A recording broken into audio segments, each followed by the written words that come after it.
اعوذ باللہ من الشیطان الرجیم بسم اللہ الرحمن الرحیم. ڈیئر برادرز اینڈ سسٹرز، السلام علیکم ورحمۃ اللہ. امید ہے کہ آپ سب خیر و عافیت کے ساتھ ہوں گے. کتاب الرحیق المختوم ویڈیو لیکچرز کا سیریز جاری ہے. سیکنڈ ویڈیو لیکچر آج ریکارڈ ہونے جا رہا ہے. تو وداؤٹ ویسٹنگ ٹائم ہم اپنے ٹاپک کو شروع کرتے ہیں. آج جس ٹاپک پہ ہم نے ڈسکس کرنا ہے وہ عرب کی حکومتیں اور سرداریاں. دیکھیں، قبل از اسلام عرب میں دو قسم کے حکمران رہے ہیں. ایک تو بادشاہ یعنی تاج پوش بادشاہوں کی حکومت رہی ہے، اور دوسرا قبائلی سردار. یا تو اس کنٹری کا کوئی بادشاہ ہوتا تھا، وہ بادشاہ اس حکومت کو سنبھالتا تھا، اس ملک کو سنبھالتا تھا. یا تو جس ملک میں بھی جتنے بھی قبائل ہیں، ہر قبائل کا الگ الگ ان کا اپنا سیٹ اپ ہوتا تھا، ان کا سردار ہوتا تھا، وہیں سب کچھ ہوتا تھا، اور اسی کے کہنے پر وہ اٹھتے تھے، بیٹھتے تھے، ہر کام ہر چیز اسی کے انڈر انجام پاتا تھا. تو عرب بادشاہوں کی اگر ہم بات کریں تو اسپیشلی جیسا کہ اس کتاب میں مین فوکس کیا ہے، شاہان یمن ہے، یمن کے بادشاہ. یا اسی طرح جو شام کے بادشاہ تھے انہیں شاہان آل غسان. اس کے بعد اگر ہم بات کریں عراق کے بادشاہ تو انہیں کہتے ہیں شاہان ہیرا. تو یہ تین عرب ممالک کے بادشاہوں کی حکومت کا اس کتاب میں ڈسکس کیا ہے ڈیٹیللی. اور اگر قبائلی سیٹ اپ کی بات کریں تو اس کتاب میں ڈسکس نہیں کی ہے، لیکن عرب اکثر قبائلی سیٹ اپ پہ ہی تھا. یعنی ہر قبیلے کا سردار ہوتا تھا. اگر کسی قوم کے ساتھ جنگ کے لیے ملحق ہونا ہے تب بھی یہ قبائلی سردار پہ ڈپینڈ ہوتے تھے. سردار جو کہیں وہیں انجام دیتے تھے. اور کوئی بچہ بورن ہوتا ہے، کوئی رسم و رواج بنانا ہو تو سب قبائلی سردار ہی انجام دیتے تھے. تو یہ کوشچن آپ کے ذہن میں رہیں کہ عرب میں قبل از اسلام کتنی طرح کی حکومتیں اور سرداریاں تھیں. تو 2 ٹائپس کی، ایک تو بادشاہ، دوسرے قبائلی سردار. اوکے، یہ ہو گیا، اس پہ ہم نے ڈسکس کر لیا. اب اس کے بعد یہ جو فرسٹ جو حکومتیں یعنی کہ بادشاہ وغیرہ حکومت کرتے تھے، ان میں سے سب سے پہلے اس کتاب میں ڈسکس کیا ہے شاہان یمن. دیکھیں، شاہان یمن کو آپ کو ڈسکس کرنے کے لیے ہمیں کچھ پوائنٹس کو ذہن میں رکھنا پڑے گا. سب سے پہلے جو یمن کی بادشاہی تھی وہ جو سٹارٹ ہوئی جس قوم سے، وہ تھی قوم سبا.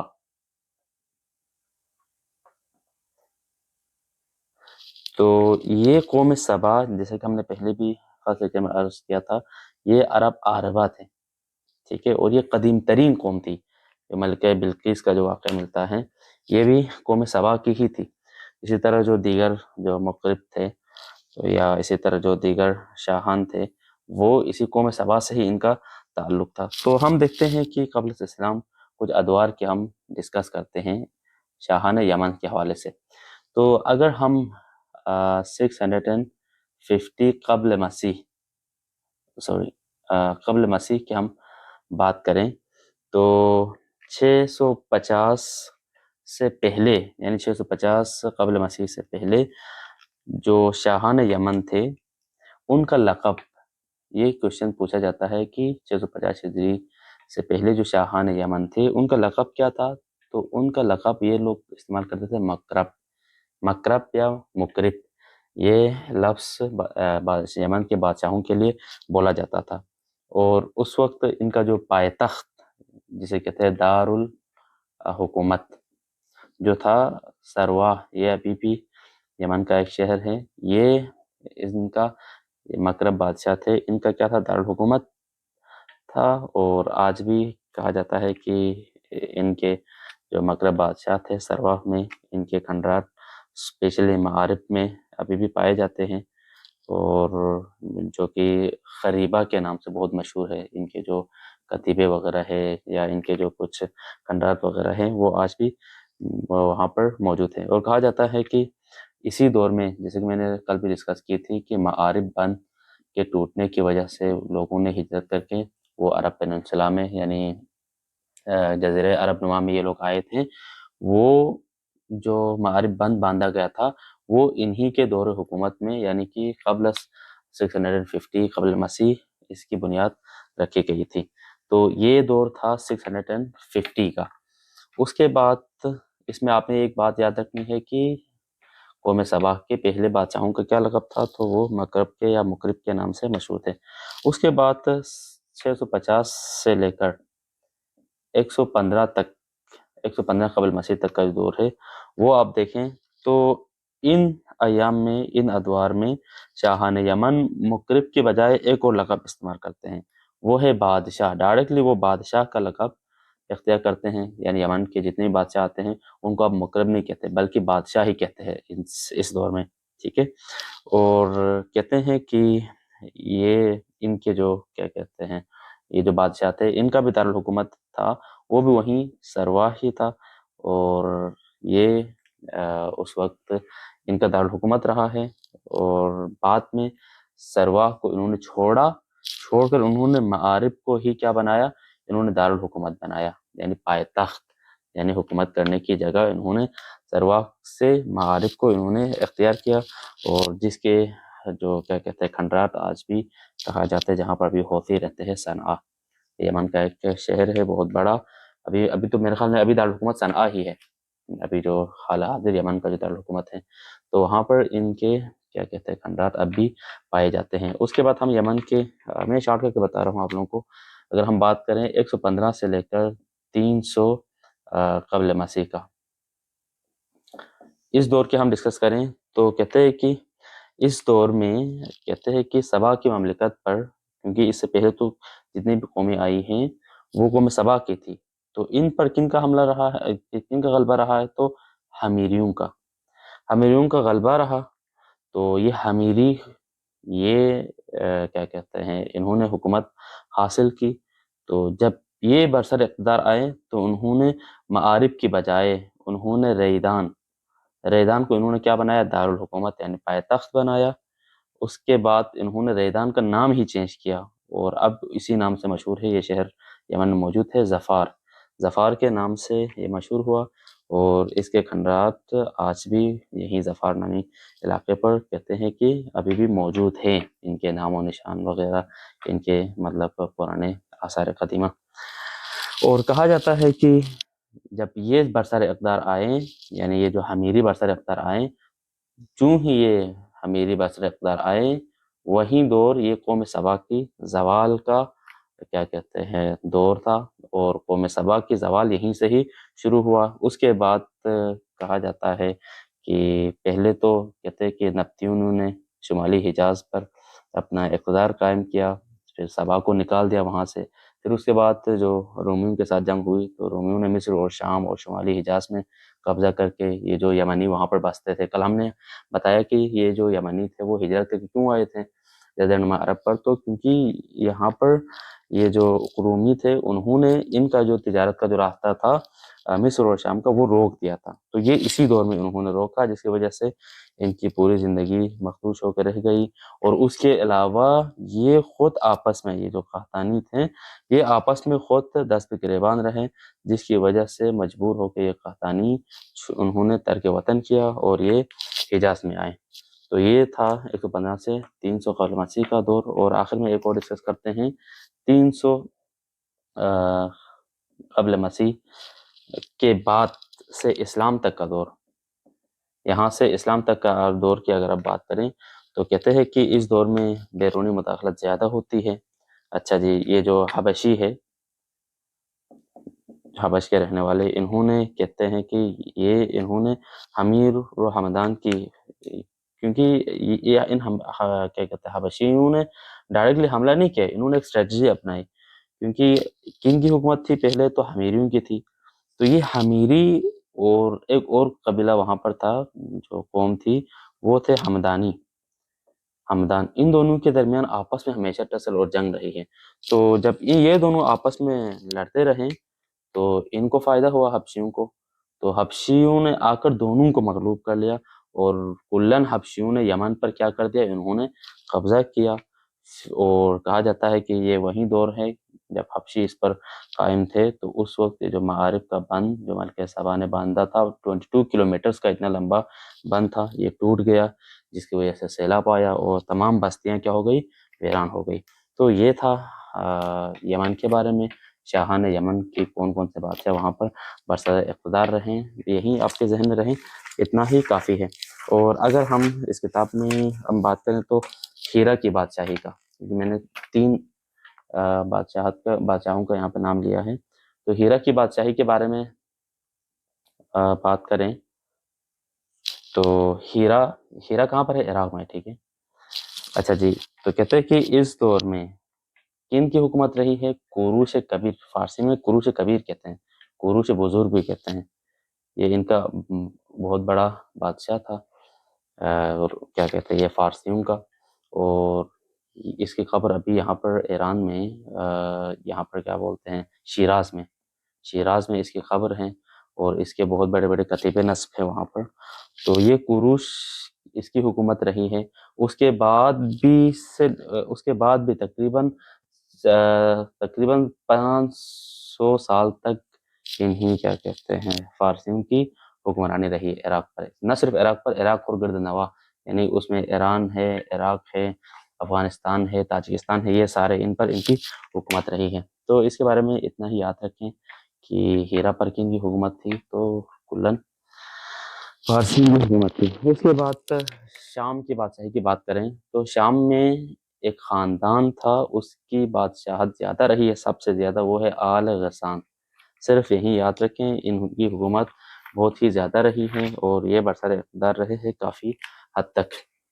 اچھا جی، اس کے بعد اس کتاب میں ایک اور ٹاپک یہاں پہ مینشن کیا ہے، اس کا ٹاپک ہے حجاز کی عمارت۔ اچھا جی، اب بات کرتے ہیں ڈائریکٹ آتے ہیں عرب سرداریاں، یہ ختم ہو گیا، اب حجاز کی بات کرتے ہیں۔ حجاز کا مطلب یعنی مکہ ہے، ٹھیک ہے۔ مکہ کا پہلا نام حجاز تھا، ٹھیک ہے، اور مدینہ کا پہلا نام یہ بھی یاد رکھیں، اس کا نام کیا تھا؟ یثرب تھا، ٹھیک ہے۔ یہ دو اہم پوائنٹس ہیں، یہ آپ کے ذہن میں رہیں۔ تو حجاز کی اگر آپ عمارت کی بات کریں تو مکہ کی آبادی جو پھیلی ہے وہ تو حضرت اسماعیل سے پھیلی ہے، جیسا کہ ہم نے فاسٹ لیکچر میں ہم نے ڈسکس کی کہ حضرت ابراہیم حضرت ہاجر اور اسماعیل کو لے کے آتے ہیں، زمزم کا کنواں پھوٹتا ہے، وہاں پر آبادی ہوتی ہے، اور وہاں پر بہت بڑا ایک خاندان کی شکل میں، کیونکہ حضرت اسماعیل کے 12 بیٹے ہوئے، تو ایک بہت بڑی آبادی وہاں پر پھیلی۔ خود حضرت اسماعیل علیہ السلام نے 137 سال انہوں نے عمر پائی، اور تا حیات وہ بیت اللہ کے متولی بھی رہے ہیں۔ کون؟ حضرت اسماعیل علیہ السلام، ٹھیک ہے۔ اور جیسے کہ ہم نے کل اور لیکچر میں ڈسکس کی تھی کہ ہمارے نبی کے نسب کے حوالے سے، تو حضرت اسماعیل علیہ السلام نے شادی کی کن سے؟ بنو جرہم کی ایک بیٹی سے، جیسے میں نے کل بھی کہا تھا کہ یہ نام آپ کے ذہن میں رہیں۔ کس کی بیٹی تھے؟ مداد بن عمر، یہ نام آج بھی کام آنے والا ہے، مداد بن عمر کی بیٹی سے انہوں نے شادی کی تھی۔ تو اس بنو جرہم کی یہ جو عورت تھی، اس سے حضرت اسماعیل کے 12 بیٹے ہوئے۔ ان 12 بیٹوں کا نام ہمیں ضرورت نہیں ہے، 2 بیٹے ایسے ہیں جن کا بہت زیادہ انشاءاللہ سروکار رہے گا۔ تو ایک کا نام تھا نابت، ایک کا نام تھا قیدار یا قیدار درست ہے، اوکے۔ تو نابت اور قیدار یہ 2 بیٹے تھے حضرت اسماعیل علیہ السلام کے۔ تو یہ دونوں مکہ کے، یعنی آپ کے بعد حضرت اسماعیل علیہ السلام 137 ایئرس کے بعد آپ تو اس دنیا سے رحلت آ گئے، تو آپ کے بعد جو مکہ کے جو والی رہے ہیں، یہ دونوں آپ کے 2 بیٹے نابت اور قیدار، یہ 2 کیا ہے؟ والی رہے ہیں۔ تو ان کے بعد ان کے جو نانا تھے، ظاہری بات ہے، وہ تھے مداد بن عمر تھے۔ تو مداد بن عمر نے ان دونوں کے بعد انہوں نے کیا کہتے ہیں حکومت سنبھالی، مکہ کے والی یہ بنے۔ یوں کیا ہوا؟ حضرت اسماعیل علیہ السلام کی نسل کے بعد یہ جو مکہ کی جو حکومت ہے، مکہ کی جو سرداری ہے، تو یہ کس کے ہاتھ میں چلی گئی؟ یہ جو مکہ کی سربراہی وہ سیدھا بنو جرہم کے پاس چلی گئی، کیونکہ نابت اور قیدار کے بعد ان کے جو نانا تھے مداد بن عمر، یہ نائب بنے، ٹھیک ہے، یہ بنے، تو یہ تو بنو جرہم کے تھے، ٹھیک ہے۔ تو مکہ کی جو کلن سربراہی ہے وہ بنو جرہم میں منتقل ہو گئی۔ تو اس کے بعد ایک یہاں پر پورا میں واقعہ یہاں پر ڈسکس نہیں کرتا، یہ ویڈیو لمبی ہو جاتی ہے۔ کل بھی میں نے کوشش کی لیکن انفارچونیٹلی ویڈیو پھر بھی 39 منٹس میں چلی گئی. ابھی بھی کافی ڈسکس کرنا ہے کیونکہ ہم نے بیس بنایا ہے 45 پیجز ہم نے ایٹ لیسٹ ڈسکس کرنا پر ویڈیو میں. امید ہے کہ آپ لوگوں کو سمجھ میں آ رہا ہوگا. بہرحال کوئی ڈاؤٹ رہتا ہے تو آپ مجھے پرسنلی میسج کر سکتے ہیں یا بک کی ریڈنگ خود بھی کر سکتے ہیں. تو یہاں پر دو قبیلے ہیں, ایک تو بنو خزاعہ, ایک ہے بنو جرہم. ان دونوں کے درمیان نہیں بنتی ہیں, تو ان دونوں کے درمیان آپس میں بہت لڑائی اور کشمکش ہوتی ہے. بالآخر یہ جو بنو خزاعہ ہیں یہ مغلوب آتے ہیں بنو جرہم پر, تو بنو جرہم مجبور ہو جاتے ہیں کہ وہ مکہ کو چھوڑ دیں. تو جب مکہ کو چھوڑ رہے تھے تو انہوں نے ایک کام جو کیا وہ کیا تھا, یہ جو زمزم کا کنواں تھا انہوں نے یہ کیا کر دیا کہ مٹی سے بھر دیا, اور جو تاریخی جو چیزیں تھیں مثلا حجر اسود وغیرہ یا وہ جو دیگر جو تبرکات تھی ان کو بھی اس زمزم کے کنویں میں اندر ڈالا اور اس کو مکمل ٹوٹلی کیا کر دیا, بند کر دیا. ٹھیک ہے. اور یہ جو جب بدر ہو کے چلے گئے مکہ سے, تو اس سے پہلے انہوں نے کچھ کم حکومت نہیں کی, ایٹ لیسٹ 2000 سال انہوں نے کیا کی, حکومت کی ہے مکہ پر بنو جرہم نے, یعنی کہ نوبت الخدار کے بعد. ٹھیک ہے. آخر بنو خزاعہ کے ساتھ لڑائی ہوئی, اس کے بعد بنو خزاعہ برسر اقتدار آتے ہیں. اور بنو خزاعہ نے بھی کم حکومت نہیں کی ہے, 300 برس یعنی 300 سال انہوں نے حکومت کی ہے, ان کی حکومت قائم رہی ہے. ٹھیک ہے. اس کے بعد ایک بہت بڑا انقلاب آتا ہے, اور یہ بہت ہی اہم ایک شخصیت ہے جس کو ہم نے یاد رکھنا ہے, وہ ہے قصی کا ظہور. اس کتاب میں بھی ٹاپک یہی دیا ہے کہ قصی کا ظہور. ٹھیک ہے. قصی یہ ان کا جو یہ آپ پیغمبر خاتم کے سلسلے میں سب پڑھیں گے تو قصی کا ذکر آتا ہے. تو قصی کا ظہور ہوتا ہے, اور یہ ایک ایسے معاشرے میں جہاں پر نہ کوئی قبائلی اچھی طرح سے سیٹ اپ ہیں, نہ حکومتی طور پر کچھ بھی نہیں ہے, تو یہ آ کر ایک حکومتی ڈھانچہ بناتا ہے. فرسٹ آف آل جو عرب میں حکومتی ڈھانچے کی تشکیل دی, کچھ کیا کہتے ہیں ڈپارٹمنٹس بنائے, وہ تھا قصی. یہ ایک یعنی ایک نیا انقلاب لانے والا شخص تھا عرب میں. اس نے سب سے پہلے کیا بنایا, دار الندوہ. دار الندوہ بنایا. اب دار الندوہ کیا تھا, تو یہ کیا تھی, یہ قریش کی پارلیمنٹ تھی, کیونکہ قصی جو تھا وہ قریشی تھا. ٹھیک ہے. تو یہ اس نے دار الندوہ کی تشکیل دی.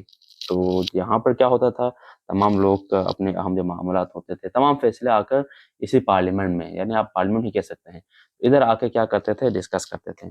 تو یہ جو ڈسکشن یعنی معاملات کو حل کرنے کا جو پارلیمنٹ بنایا دار الندوہ, اس کا کریڈٹ اسی کو جاتا ہے, قصی کو. اس کے بعد انہوں نے ایک اور ادارہ بنایا جس کا نام تھا لواء. لواء کسے کہتے ہیں, لواء کا مطلب یہ ہے کہ جب بھی آپ نے کبھی بھی جنگ کے لیے جانا ہو تو جو پرچم پر کیا کہتے ہیں جنگ کا جو پرچم ہے وہ کن کے ہاتھوں سے باندھا جائے گا, تو کہتے ہیں کہ یہ چونکہ سردار سب کچھ قصی تھا تو قصی کے ہاتھوں سے ہی باندھا جاتا تھا. تو یہ ذمہ داری الگ کیا انہوں نے, بھائی یہ بھی ایک الگ پورشن ہے, اس کی بھی اہمیت ہے. تو یہ خود کرتا تھا, یعنی کہ جھنڈے باندھنا یہ اس نے اپنا کیا کہتے ہیں اپنی ذمہ داری لی اس نے. تو یہ بھی ایک مطلب ایک ادارہ ہی سمجھے. اسی طرح ایک اور ادارہ انہوں نے قائم کیا, وہ تھا حجابت کا. حجابت کیا ہے, تو قبل اسلام بھی تو لوگ آتے تھے خانہ کعبہ کی حج اور زیارت کے لیے, لیکن اندر بت رکھے ہوتے ان کی پوجا کرتے تھے, لیکن اس وقت بھی لوگ آتے تھے. ٹھیک ہے. حضرت ابراہیم کے آئین کے لوگ کے مطابق لوگ خدا کی عبادت کے لیے آتے تھے, لیکن یہاں پر تو لوگ عرب یہ بت پرستی کے لیے آتے تھے. تو انہوں نے بہرحال ہم نہیں کہہ سکتے کہ یہ بت تھے, بت پرست تھے, کیا تھے, لیکن ان کا دعویٰ تاریخی کتابوں میں دیکھا تو یہ آئین ابراہیم پر کیا کہتے ہیں قائم تھے. آئین ابراہیم کہتے ہیں دین حنیف. اوکے. تو حجابت کیا تھا, تو کہتے ہیں کہ خانہ کعبہ کی پاسبانی, خدمت اور کلید برداری. ٹھیک ہے. یہ اس ادارے کا کام تھا حجابت کا. اس کے بعد ایک اور ادارہ انہوں نے قائم کیا, اس کا نام تھا سقایہ. سقایہ کیا ہے, تو کہتے ہیں کہ حاجیوں کو پانی پلانا, کھجور کشمش ڈال کر ایک شیرہ بناتے تھے, وہ عرب پر خاص کر حاجیوں کو پلاتے تھے. تو یہ سقایہ کا جو ادارہ ہے یہ بھی انہوں نے بنایا. ایک اور ادارہ انہوں نے بنایا رفادہ. رفادہ کیا ہے, رفادہ یعنی حاجیوں کی میزبانی, کھانا. تو اس لیے قصی نے کیا کیا, قصی نے قریش کے ایک خاص ہر ایک پر ایک خاص رقم مقرر کر دی, وہ ایوری ایئر وہ کلیکٹ کرتے تھے, اور اسی سے وہ کیا کرتے تھے, جتنے بھی حاجی آتے تھے تو وہ ان کو کیا کرتے تھے, سرو کرتے تھے. تو یہ کچھ انقلابات لائے کس نے, قصی نے. ٹھیک ہے. ان کے بعد بنو خزاعہ کے بعد, ٹھیک ہے, بنو خزاعہ کے بعد حکومت قریشیوں کے ہاتھ آئی. اوکے جی. اب اس کے بعد قصی کا ایک بیٹا تھا جی, قصے کا ایک نہیں بلکہ اور بھی بیٹے تھے بہرحال. تو ان کے جو دو بیٹے جو سب سے زیادہ مشہور ہیں، ایک ہے عبدالدار، لیکن میں نے جو دیکھا ہے اس کے صرف 2 ہی بیٹے تھے. ٹھیک ہے، یہاں پر کچھ اور 3-4 بیٹوں کے بھی نام مینشن ہے، لیکن آپ یہی 2 ہی آتے ہیں کیونکہ تاریخ میں انہی 2 کا اہم تاریخ اکثر ذکر آتا ہے. تو ان کے 2 بیٹے تھے جی، عبدالدار اور عبدمناف. ٹھیک ہے، تو اس کا پہلا بیٹا عبدالدار تھا، دوسرا بیٹا عبدمناف تھا. ٹھیک ہے، لیکن کہتے ہیں کہ یہ جو عبدمناف تھا یہ قصے کی زندگی میں ہی یہ اعلیٰ مقام پر پہنچا. یہ بہت زرنگ تھا، تیز تھا، تو ہر کام میں یہ آگے رہتا تھا. لیکن اس کے برعکس عبدالدار تھوڑا مطلب کمکار تھا، تو یہ تیز تراز تھا، تو اس وجہ سے یہ لوگوں کے درمیان بھی یہ زیادہ مقبول ہوا. تو قصے نے ایک وصیت کی. وہ وصیت کیا کی؟ وصیت یہ کی کہ سارے مناصب، یہ جو ابھی جو مناصب جو میں نے ذکر کی، حجابت، سقایا، رفادہ، یا اسی طرح کیا کہتے ہیں لواء یا دار الندوہ، یہ جو مناصب انہوں نے بنائے تھے، انہوں نے کہا کہ بھائی کہ یہ جو سارے مناصب ہیں آپ عبد المناف کو نہیں دینا. وصیت انہوں نے یہی کی کہ یہ سارے مناصب جو میں نے بنائے تھے ان سب کو کس کو دینا ہے؟ جو مناصب ساتھ ساتھ ٹھیک ہے منصب سے ہیں، یہ سارے کیا کہتے ہیں مناصب، یہ تمام مناصب کس کو دینے ہیں؟ یہ عبدالدار کو دینے ہیں.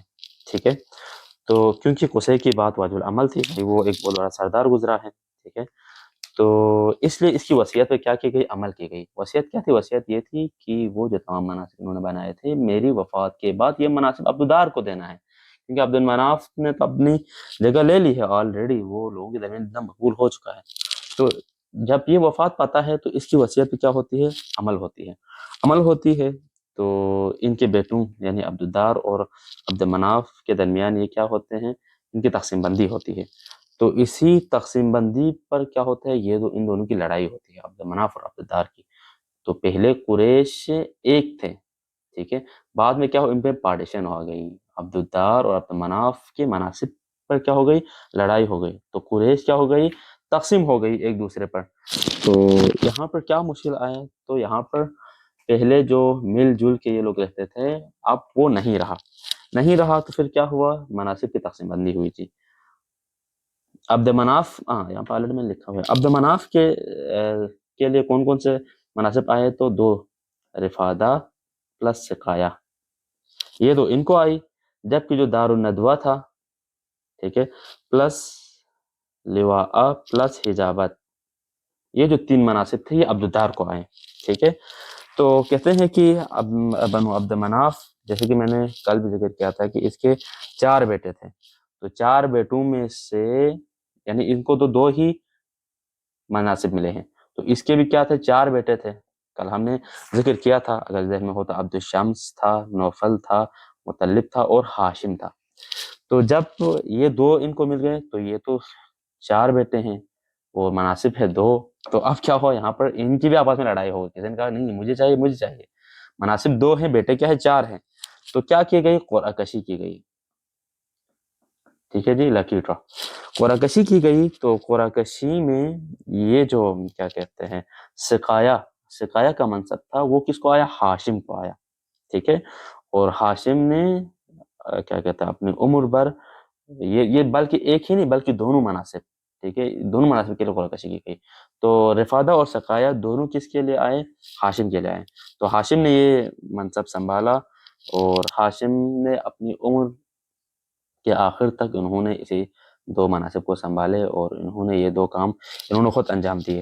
اور جب ان کا انتقال ہوا تو ہاشم کے بیٹے کون ہیں؟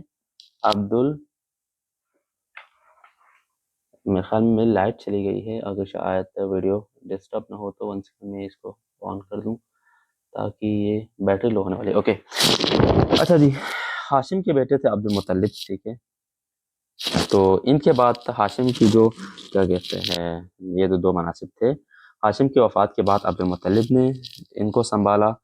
اور اسلام کے بعد اب کیونکہ عبد المطلب جانشین بنے تو ان کے بعد فوری اسلام کا کیا آیا؟ اسلام کا دور آیا ہے.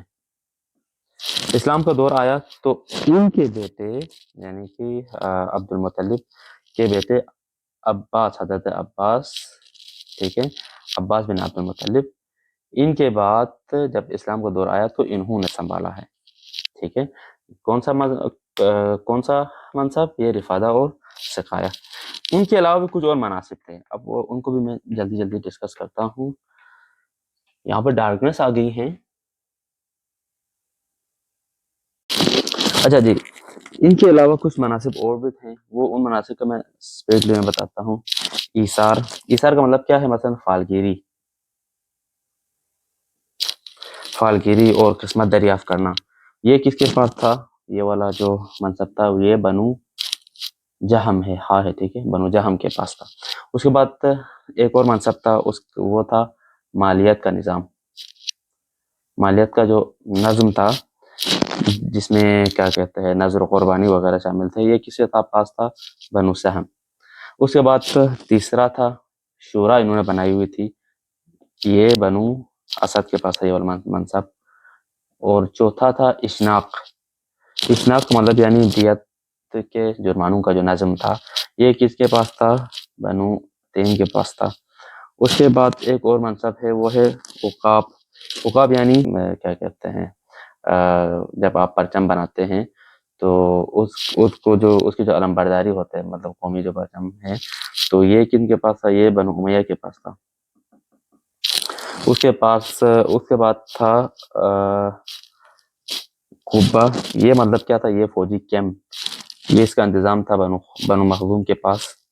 اس کے پاس ایک اور تھا سفارت، یہ بنو عدی کے پاس ہے یہ والا منصب۔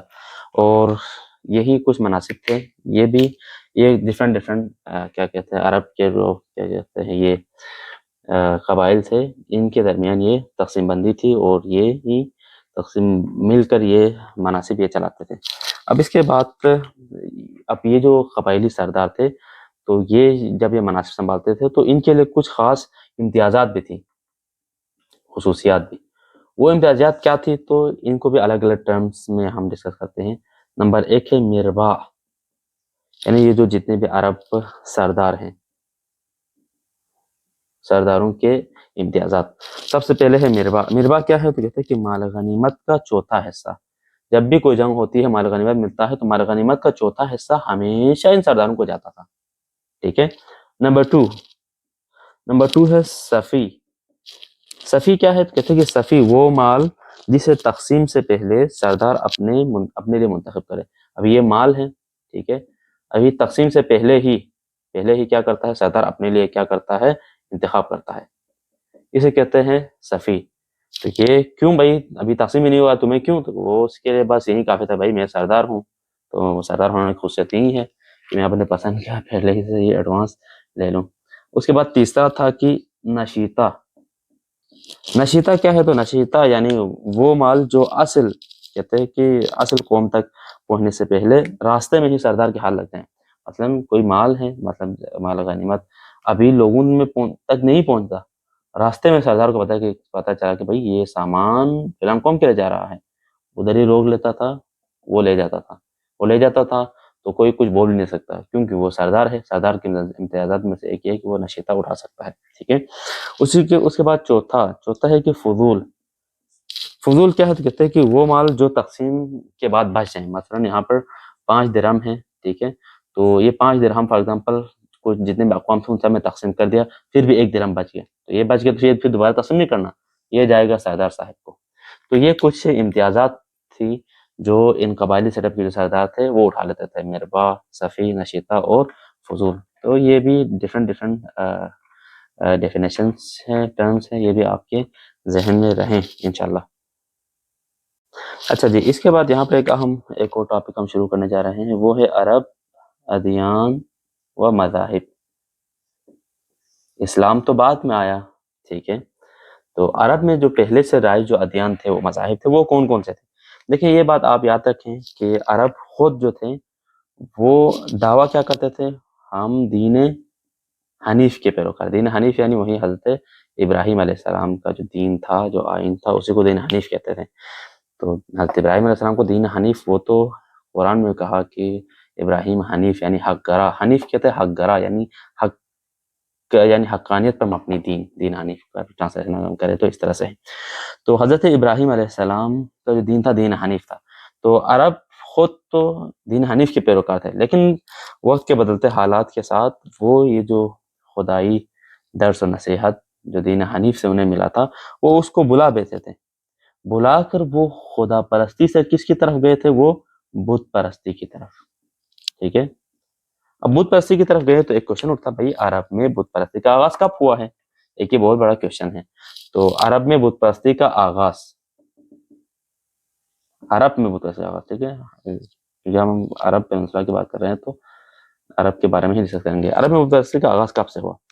تو ہم سب سے پہلے بات کرتے ہیں بنو خزاعہ کے بارے میں. جی، بنو خزاعہ کے بعد بنو ہاشم برسر اقتدار آئے. تو بنو خزاعہ کے دور میں ہی بت پرستی کا آغاز ہوا ہے. ان کا ایک سردار تھا، ان کا نام تھا عمر بن لحیی. ٹھیک ہے، جب یہ برسر اقتدار آتا ہے تو یہ جاتا ہے ملک شام، ایک سفر پہ جاتا ہے، اور جب وہاں جاتا ہے تو اس وقت آلریڈی شام میں لوگ بت پرستی کرتے تھے، ہر لوگوں کے الگ الگ بت تھے. تو یہ جب شام جاتا ہے اور دیکھتا ہے کہ بھئی لوگ بتوں کی پوجا کرتے ہیں تو وہ سوچتا ہے کہ وہی یہ تو شام تو پیغمبروں کی سرزمین تھی، تو تمام لوگ اگر بتوں کی پیروی کرتے ہیں تو اٹ مینس یہاں پہ پیغمبر رہے ہیں تو شاید انہوں نے پیغمبروں سے لیا ہوگا. یہ کہتا ہے کہ ان میں اندر کچھ نہ کچھ تو ہے ان بتوں کے اندر، اسی لیے تو یہ شامی کیا کرتے بتوں کی پیروی کرتا ہے. تو یہ بدبخت وہاں سے سب سے پہلے یہ ایک بت اٹھا کے لاتا ہے، اس بت کا نام ہے ہیبل. یہ بت وہاں سے یہ اٹھا کے لے کے آتا ہے اور لا کر خانہ خدا، خانہ کعبہ پر کیا کرتا ہے؟ یہ کہتا ہے نصب کر دیتا ہے. ٹھیک ہے، اور جب یہ نصب کرتا ہے، نصب کرنے کے بعد خاموش نہیں رہتا ہے، نصب کرنے کے بعد لوگوں کو کیا کرتا ہے؟ شرک کی دعوت دیتا ہے. کہتے ہیں کہ اہل عرب یہ کیا ہے؟ یہ حقیقی خدا ہے، شام والے سارے اسی سے کیا کہتے ہیں سب کچھ حاصل کر رہے ہیں، ہم بیچارے ادھر غفلت میں بیٹھے ہوئے، ہمیں تو پتہ نہیں، ہم تو آئین ابراہیم کا نام لے کے ادھر بیٹھے ہوئے ہیں. تو یہ جب دعوت دیتا ہے تو ظاہر بات ہے عرب تو تھے ہی بتو، تو یہ اس کی بات پر لبیک کہتے ہیں، اور یہاں سے بت پرستی کا کیا ہوتا ہے؟ آغاز ہوتا ہے. ٹھیک ہے، تو یہ کوشچن بھی آپ کے ذہن میں رہے کہ عرب میں بت پرستی کا آغاز کرنے والا کون تھا؟ تو یہ عمر بن لحیی تھا. اور یہ اس نے کہاں سے اٹھا کے لایا تھا بت؟ یہ شام سے، اور اس بت کا نام تھا ہیبل تھا. اور ہیبل کے علاوہ بھی ان کے عرب کے مشہور بت تھے جن کی وہ لوگ پوجا کرتے تھے، جن میں سے ایک ہے منات. ٹھیک ہے، یہ بحر احمر کے ساحل پر نصب تھا. اس کے بعد ہے لات، کہتے ہیں کہ یہ بنو ثقیف کا بت تھا اور یہ طائف میں نصب تھا. اس کے بعد تیسرا تھا عزا. ٹھیک ہے، یہ وادی نخلا میں نصب تھا. تو کہتے ہیں کہ یہ جو تین تھے یہ عرب کے کیا تھے؟ سب سے بڑے بت تھے. ٹھیک ہے، پھر اس طرح حالت یہاں تک پہنچی کہ مکہ مکرمہ میں بیت اللہ کے اندر انہوں نے 360 بت لا کے کیا کر دیے؟ بڑھ دیے. ٹھیک ہے، جنہیں رسول صلی اللہ علیہ وسلم نے بعد میں چھڑی سے ٹھوکر مارا، حضرت علیہ السلام کو اپنے کندھے پر بٹھا کر توڑوایا اور خلاصہ کلام کی خانہ کعبہ کو، خانہ خدا کو ان بتوں سے کیا کر دیا؟ پیغمبر ختم مرتبت نے خالی کر لیا. ٹھیک ہے، اس کے بعد جو دین ابراہیم یا قریش نے بدعت کی تھی اس کو پیغمبر ختم مرتبت نے اجاگر کیا. ٹھیک ہے، پھر پیغمبر ختم مرتبت نے ان کو دعوت اسلام دی. اچھا جی، اس کے بعد صرف یہی ہی نہیں تھا کہ اس کے بعد ہر قوم کا بھی بت تھا جی عرب میں. ٹھیک ہے، قوم کے بھی بت تھے. مثلا یہ جو 6 بت ہے وہ بہت مشہور ہے، وت ہے، سوا ہے، یغوث ہے، ٹھیک ہے، یعوق ہے، اور نصر. یہ 5 بت ایسے تھے کہ یہ ہر قوم کے یعنی قوموں کے بت تھے بھائی. پھر صرف قوموں کے ہاتھ نہیں، پھر ایک ایک فرد کا بت رہا. صبح بت بناتے تھے، مثلا کھجور کا بھی بت بناتے تھے، اور رات کو بھوک لگی تو وہ، دن کو بھوک لگی تو وہ توڑ کے کھا لیتے تھے.